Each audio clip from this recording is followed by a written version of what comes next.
আমের মৌসুমে গাছে গাছে মুকুলের সমারোহ। তারপরেও নাটোরে মুকুল সহ একের পর এক আম বাগান কেটে ফেলছেন বাগান মালিকরা।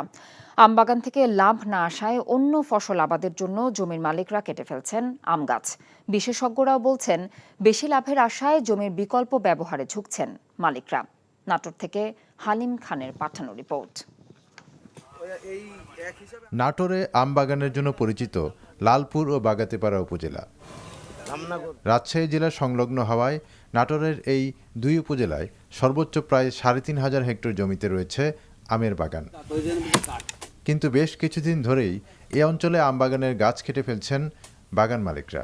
হর্টিকালচার বিভাগ বলছে, এ অঞ্চলের আম চাষিরা যেসব জাতের আম চাষ করেন তার বাজার মূল্য কম।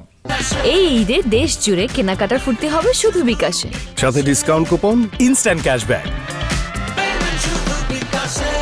যেহেতু আমের মিষ্টতা কম, ফলন কমে এসেছে, মার্কেটে নিলে এই আম বাজারে সবচেয়ে কম মূল্যে বিক্রি করতে হয়।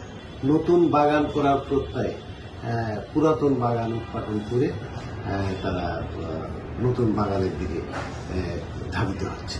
কৃষকদের দাবি, আম বাগান থেকে লাভ আসছে না, তাই আম গাছ কেটে সেখানে অন্য আবাদ করবেন তারা। অনেকে আবার জমি লিজ দিচ্ছেন। এই জমিটাতে আমাদের আম বাগান ছিল, আমরা আমে লাভবান হচ্ছি না, যা অন্যান্য ফসল লাভবান হচ্ছে, এই জন্য আমরা আম গাছ কেটে ফেলে দিছি। লাভ হচ্ছে না, ওই জন্য বাগান কাটি ফেলা দিচ্ছে। লিস্ট হলে বেশি টাকা পাচ্ছে আপনি। বিক্রি করতে পারিনি, ব্যাপারী আসে নাই, ব্যাপারী আসলেও দাম পায় নাই, ৩০০-৪০০ টাকা মন। এটা তো কৃষকের লস। গত ৩ মাসে লালপুর ও বাগাতিপাড়া উপজেলার অন্তত ২০০ বিঘা জমির আম বাগান কেটে ফেলা হয়েছে বলে জানিয়েছে হর্টিকালচার বিভাগ।